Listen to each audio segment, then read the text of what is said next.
මගේ තාත්තා හරි අපූරු ගොවි මහත්තයෙක්. විශ්‍රාමික වුණත් ඒ කාලේ ඉඳන් මේ වැඩ නම් කළා.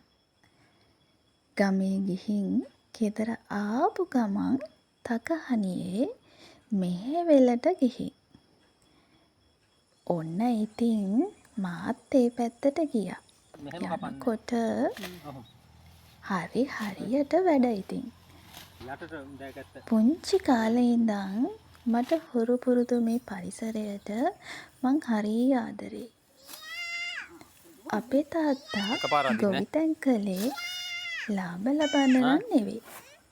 ඇත්තටම කිව්වොත් මේ ගොයම් වලට කිසිම කෘමිනාශකයක් භාවිතා කරලා නැහැ.